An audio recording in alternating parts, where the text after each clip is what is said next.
First of all, I was excited that Tim wanted to do this movie again. I liked it when he originally did it. I thought it was really funny. It was a very, very ambitious project for that point in Tim's filmmaking career. Hi, I'm Tim Richardson. I'm the director of Vulassic Park. For the third time that we've made this movie. Back in college, when the original Jurassic Park movie came out, we said, hey, this would be a great parody, and I came up with the idea of Vulassic Park right away. We shot it real quick over a 3-week period, and then said, you know, that was fun, it's a good idea, let's try to shoot it with a little bit of better quality. So that following summer in '94, we tried again, and the filming got cut short due to a number of reasons. Scheduling and backing over my camera with my car didn't help. So I married together the '93 and '94 version into this crazy, ridiculous Frankenstein version.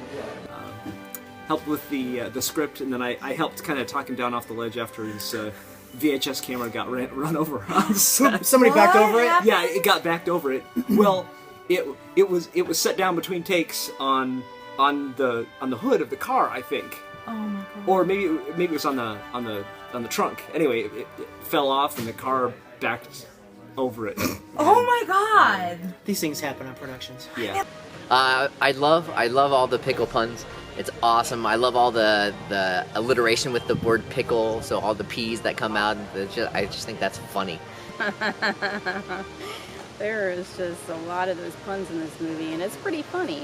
I actually played this character 22 years ago, and we did it back in '94 when I was like 19 years old. And so now it's funny playing the character now, who's actually the correct age, at age 41.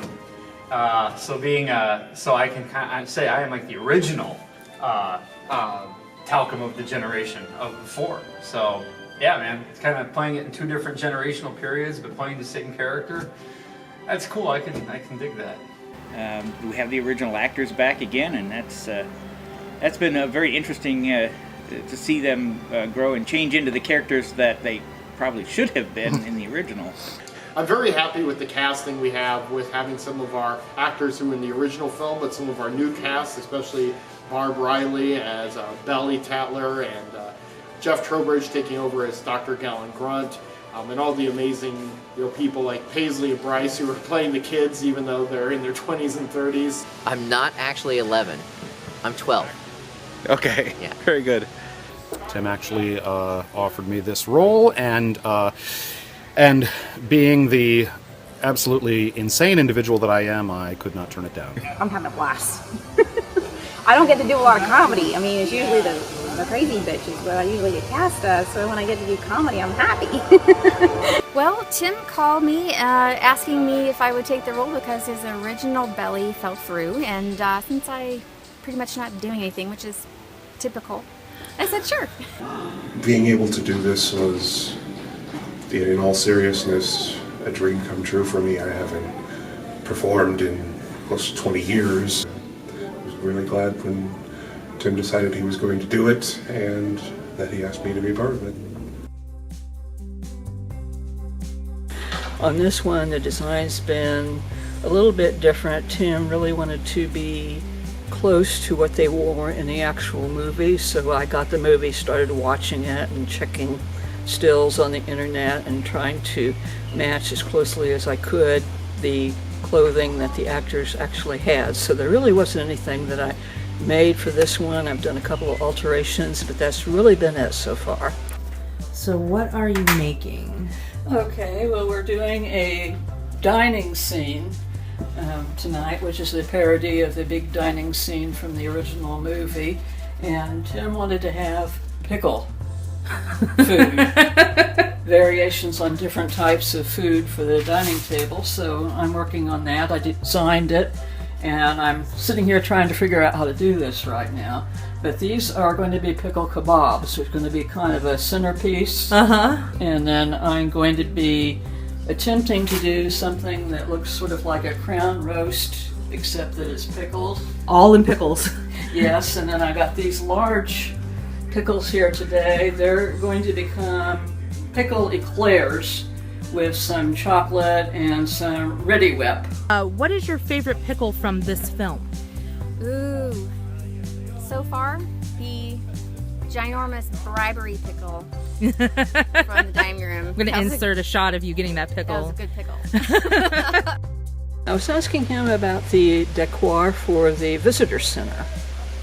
And I suggested maybe some pictures or something, and he came up with the idea, well, let's have a couple of paintings, and we'll have a workman like carrying one of the paintings, because it's going to be the scene where they're working and getting ready for the visitors center.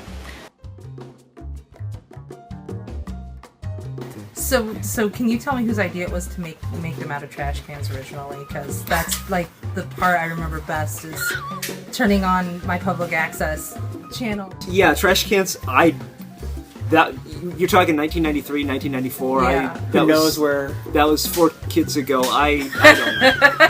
I think it was Tim's idea. We'll blame it on Tim. Yeah. Okay. Most all of it was Tim's doing. Always blame it on Tim. Yeah.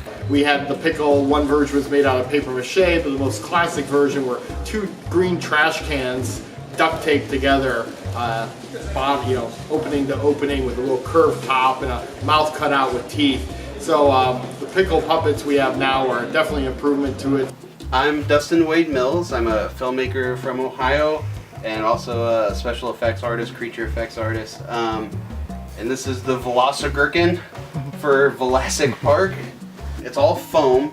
I made small patterns and blew them up to full size and cut them out of foam. So his whole body is hollow foam, so he's really light. It was difficult to make something this big because I never made anything this large scale before.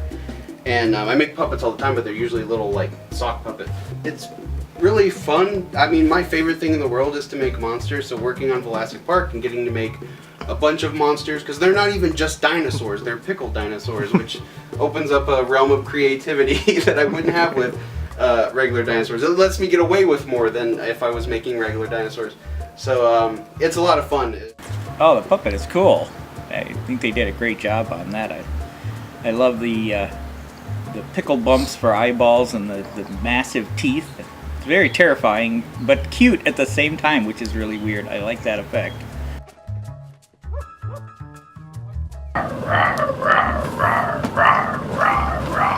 Our puppeteer, Lucas Dietz, was a delight to work with. He really gave it his all. He was a great puppeteer. Good. All right. Good. You can go. You can tuck the gherkin back in the safety corner. Thank you, Mr. We'll miss you, Gherkin. Bye, Gherkin. This is what's it called? The Dilophosaurus, I think. He's the little frilled thing that sprays Newman in the face. He's pretty awesome. I created the Mr. P&A puppet, so the sad little sock puppet compared to these glorious monster puppets. After shooting this scene, Andy actually got much more involved in creating several of the remaining picklesaurs, such as the Dilspirosaurus with its super long body, and the sickly Trichoceratops that barfs all over Timmy's shoes. Shooting Vlasic Park this time around was relatively very easy because most of it was shot on green screen at Tim's house.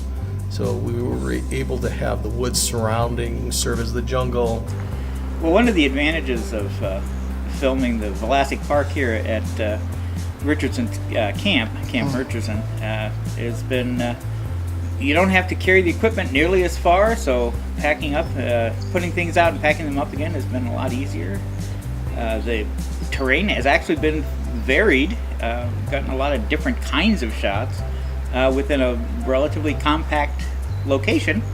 And so it turns out that this is like the genesis of why back lots exist.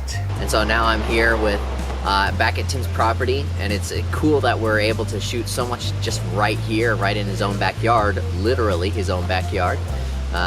It makes things so much easier. We have a home base and makes the operation run smooth. We're putting up a fence where the pickle, the terror pickle, comes through. Scares the heck out of everybody, eats a few people. That was an interesting construction job. No expense was spared. We are filming in New Buffalo Beach. Right. And do we have any issues? In America. Do we have any issues with lighting? Just a tad. Oh, senorita! time, please. Can't you see we are mucho busier here? We were extremely fortunate, thanks to burrito actor Ron, to gain access to a super cool kitchen that was not in use while a restaurant was being remodeled. Our Vulassic Gherkin loved it. You know, I saw that there were certain shots that were framed really well that you know, really did a good job of you know, highlighting the parody of the Spielberg film. So yeah, and you know, it's unfortunate that at that time they couldn't. Hello, Green. There's something behind me now, right? Something's mounted back in there now. There's Fantastic. usually something behind you. Well, clearly technology has improved quite a bit since the first Vlasic Park was filmed on videotape, and now it's being done all digital, and the effects are just absolutely amazing in comparison. Soap, fish, crawly things, certified public accountants. Oh, here comes the vehicle now. This automated vehicle will take you on the tour. Oh, check this out! Oh, poor thing. Oh, check it out! Oh, poor thing.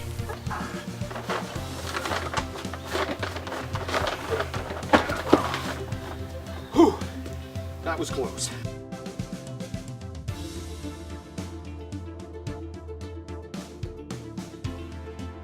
Whew, that was close.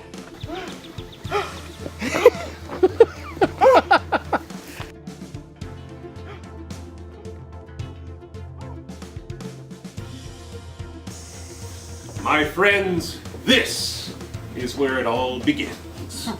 Oh, good afternoon. Welcome, everyone. Welcome. My friends, this is where it all begins. Good afternoon. Welcome. Welcome, everyone. Welcome.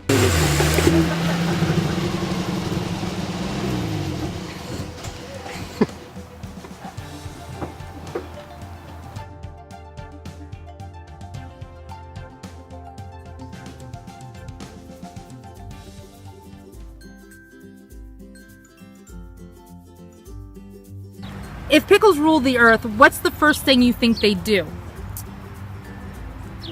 If pickles ruled the earth, I think the first thing they would do is they would take their revenge on all the people that would normally eat them.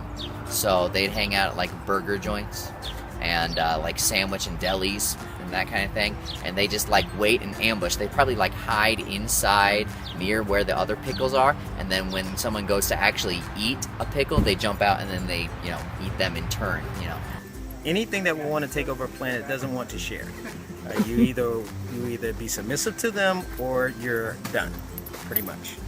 And see, I wasn't submissive, so yeah. So you're out. I'm out. I think eventually they'd probably kill us all. After all, we wouldn't have our hamburgers as well as they would be. So I think that's the point no one's made yet. That's excellent. Well, I mean, they'd have to keep some as slaves, wouldn't it? Because I mean, some of us would have to tend to the fields, but you know, I don't know if anybody can take that much vinegar. It might be an issue. I don't know, they'd probably put vinegar in all of the water supply. Imagine to create more of themselves, right? Oh, we've got this whole War of the Worlds thing going on. If pickles ruled, do you think they would or could coexist with humans? Oh, I imagine so. They gotta have someone to adore them and extol them and say how fantastic they are. If pickles ruled the earth, what is the first thing you think they do? I think they would make it just a dilly of a place. Oh God.